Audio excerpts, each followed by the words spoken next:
Hello friends, कैसे हैं आप सब लोग। आई होप आप सब लोग अच्छे होंगे और आपकी प्रिपरेशन बहुत अच्छी चल रही होगी। तो आज हम एक बहुत ही इम्पोर्टेंट टॉपिक पे डिस्कस करने वाले हैं। बहुत सारे बच्चों का क्वेरी है, बहुत सारे बच्चे हमको मतलब मैसेज किए थे और हमसे पूछे हैं कि सर एग्ज़ाम आने वाला है और सर हमारी प्रिपरेशन अच्छी नहीं चल रही है और कैसे क्या करें सर कि हमारी प्रिपरेशन अच्छी हो जाए। सिलेबस कवर नहीं है, बहुत सारे सिलेबस में आपका अभी उन लोगों का कंप्लीट ही नहीं हुआ है, रिवीजन नहीं हो पा रहा है।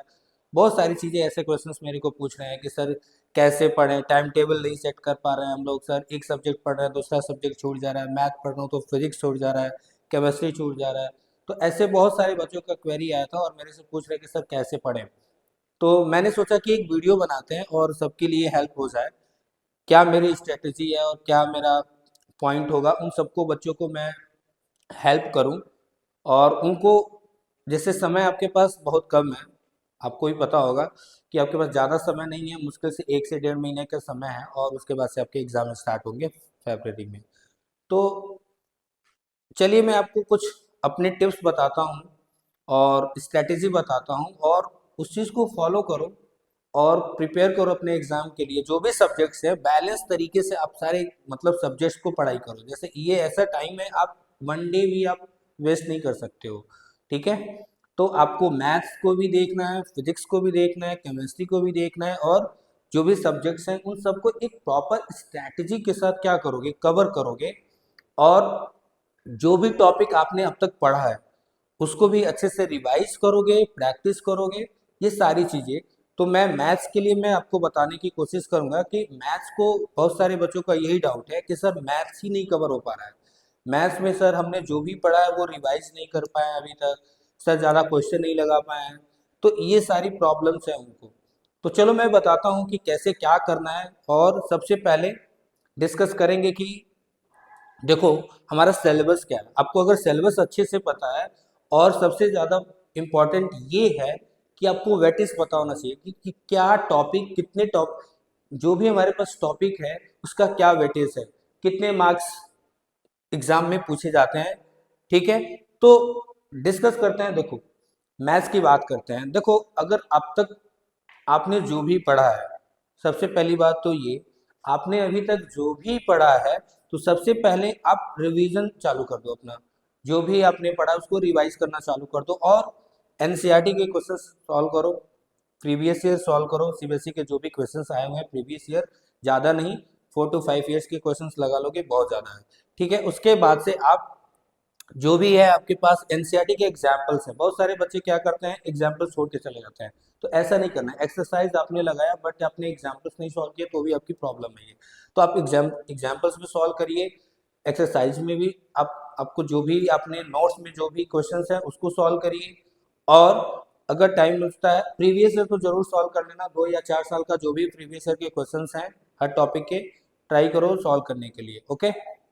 तो देखो ध्यान से, हम अगर वेटेज की बात करें मैथ्स में, और मैं आपको स्ट्रैटेजी बताऊंगा क्या पहले पढ़ना चाहिए, क्या नहीं पढ़ना चाहिए, कैसे पढ़ना चाहिए। जो भी मैं क्लास में बच्चों को डिस्कस किया है अभी तक वो सारी चीज़ें मैं आपको बताने की कोशिश करूंगा।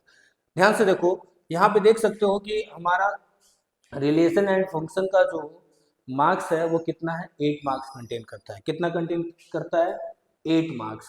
और 8 मार्क्स, ध्यान से समझना, 8 मार्क्स।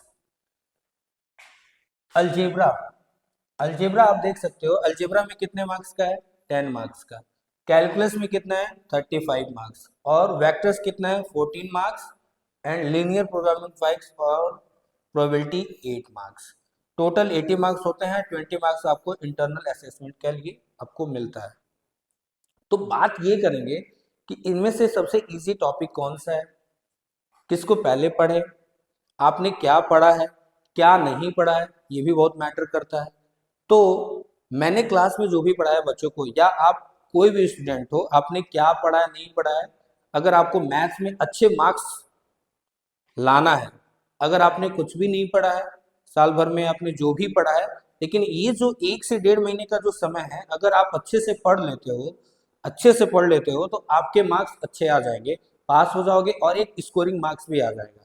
तो ऐसे कौन कौन से टॉपिक हैं जिनको हमको पढ़ना है, जिनको पहले कवर करना है, कौन कौन से इजी टॉपिक है, तो चलो मैं उसको डिस्कस करता हूँ।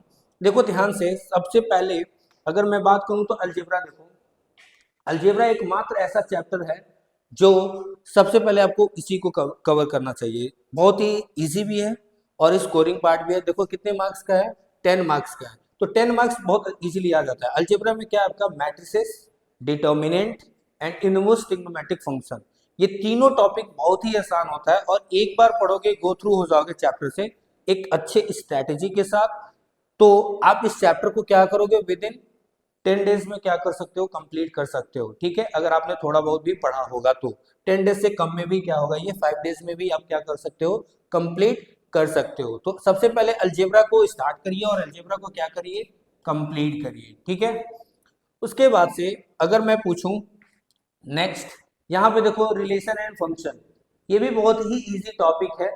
जैसे रिलेशन भी बहुत इजी टॉपिक है और फंक्शन भी बहुत ही आसान टॉपिक है। फंक्शन में आप देखो क्या क्या चीजें पढ़ना है, जैसे वन वन फंक्शन क्या होता है, ऑन टू फंक्शन क्या होता है, इनटू फंक्शन क्या होता है, ये सारे फंक्शंस क्या होता है, डोमेन रेंज, ये सारी चीजें आप बेसिक चीजें हैं जो 11th में आपने पढ़ा है, वही चीज आपको 12th में भी है। बस आपको थोड़ा सा एक्स्ट्रा पढ़ना है, क्या, one one, on two, into, ये सारी चीजें पढ़ना है, काइंड्स ऑफ फंक्शन पढ़ना है और बहुत ही आसान होता है।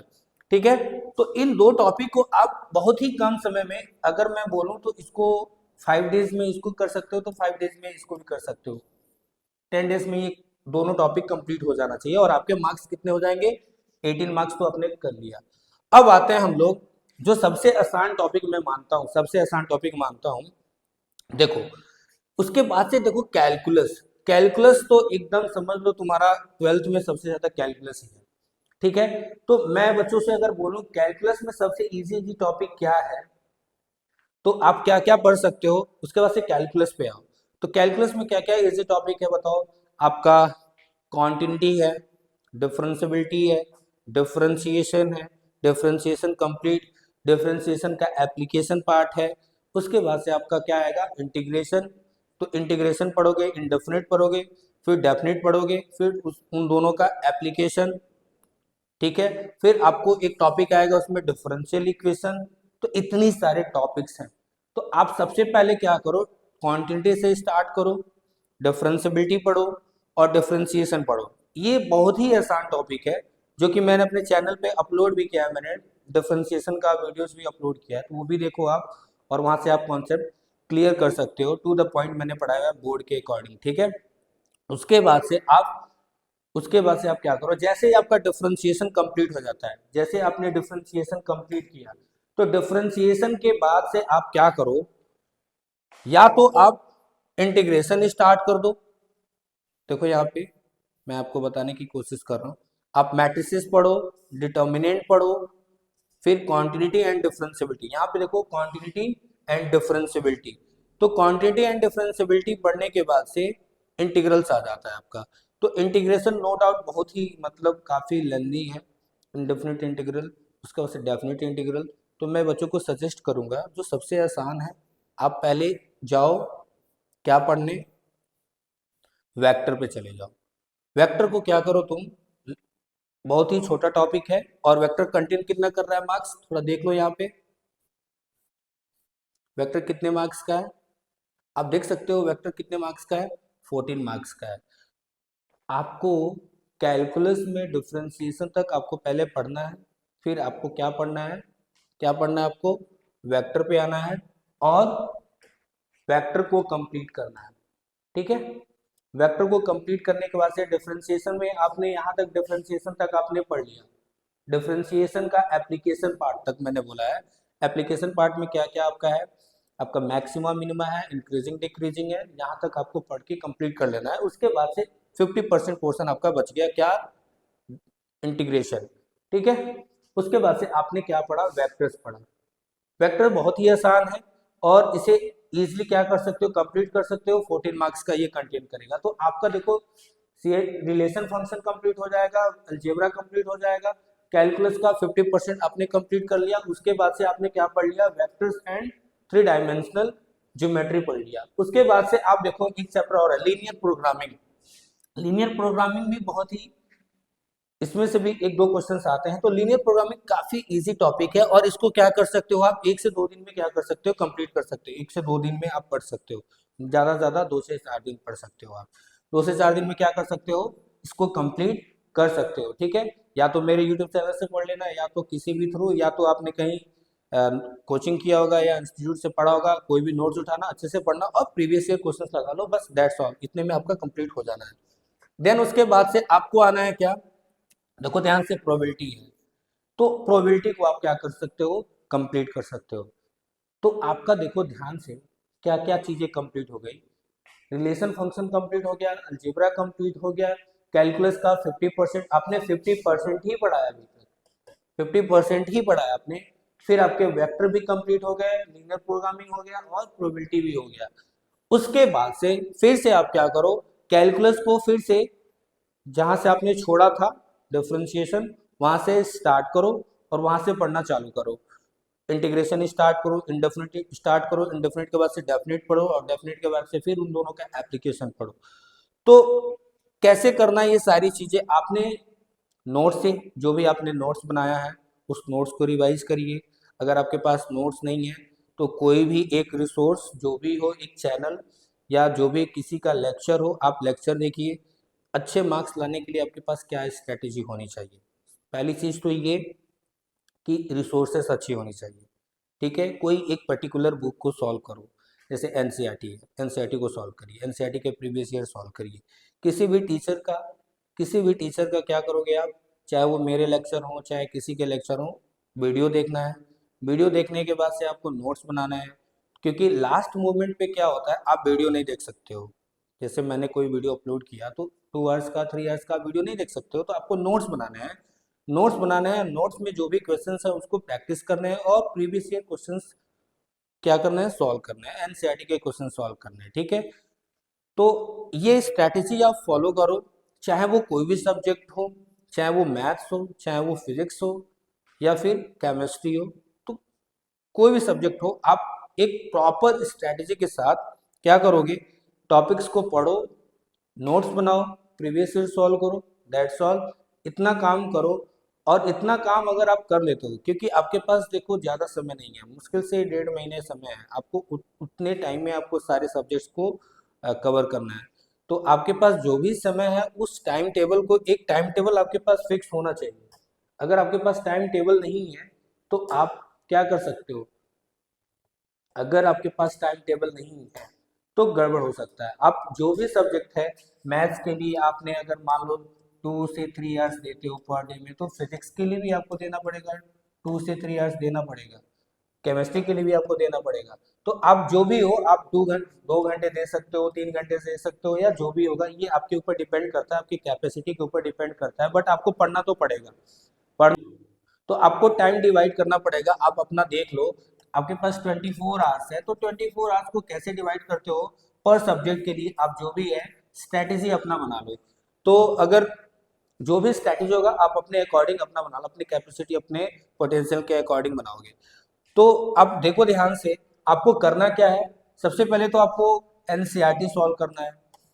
ठीक है, एनसीईआरटी, एनसीईआरटी के बाद से एनसीईआरटी के क्या करोगे, सीबीएसई के प्रीवियस ईयर के आपको क्वेश्चन सॉल्व करना है, वो भी ज़्यादा नहीं, लास्ट 5 ईयर्स भी कर सकते हो आप, लास्ट 5 ईयर्स भी कर सकते हो आप, लास्ट 5 ईयर्स के क्वेश्चंस आप लगा लीजिए और एनसीईआरटी के एग्जाम्पल सॉल्व करिए और एक्सरसाइज के क्वेश्चंस भी सॉल्व करिए। बाकी हमारे वीडियोस भी मिलेंगे आपको, उस वीडियोस को भी देखते रहिए। और हम ट्राई करेंगे 1 से 1.5 महीने में मैथ, फिजिक्स और केमिस्ट्री के सारे लेक्चर्स अपलोड करेंगे और आप वहां से भी क्या कर सकते हो, देख सकते हो सारे लेक्चर्स कंप्लीट। ओके, तो ये रहा कुछ आपको, आप लोगों के लिए जो भी मेरा सजेशन था कि लास्ट मोमेंट पे सर कैसे पढ़ें, क्या पढ़ें, किस तरीके से पढ़ें, क्या स्ट्रेटेजी होनी चाहिए, सर कवर नहीं हो पा रहा है, तो देखो आपको कवर करना पड़ेगा, मेहनत करना पड़ेगा। ठीक है, अभी तक सो रहे थे, अब जग जाओ थोड़ा, क्योंकि एग्ज़ाम पास में आ गया है, तो मेहनत करना चालू कर दो। ठीक है, नहीं तो ऐसा ऐसा ना हो कि इतना देर हो जाए कि फिर तुम ना पढ़ पाओ, ना रिवाइज कर पाओ और फ्रस्ट्रेट हो जाओ और एग्ज़ाम भी तुम्हारा खराब चला जाए। क्योंकि लाइफ में एक बार ही आपको क्या है, एग्ज़ाम देना है 12th का।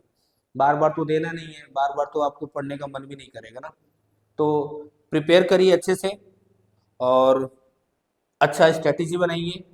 ठीक है, मिलते हैं आपको एक नए वीडियो के साथ, एक नए स्ट्रेटेजी के साथ। आपको और भी गाइड करते रहेंगे हम, जब तक एग्ज़ाम नहीं कंप्लीट होता है तब तक हम आते रहेंगे और आपको एक मोटिवेट करेंगे, गाइड करते रहेंगे और स्ट्रेटेजी बताते रहेंगे। और अपनी प्रिपरेशन बस अच्छी रखिए, जो भी आपने पढ़ा है उसको यूटिलाइज करिए, एक टाइम मैनेजमेंट रखिए, अच्छे से पढ़ाई करो, प्रीवियस ईयर सॉल्व करो। ठीक है, चलो मिलते हैं नेक्स्ट वीडियो में। अगर वीडियो अच्छा लगेगा तो वीडियो को लाइक करना और चैनल को सब्सक्राइब करना। ठीक है, ध्यान रखिए, तब तक के लिए धन्यवाद।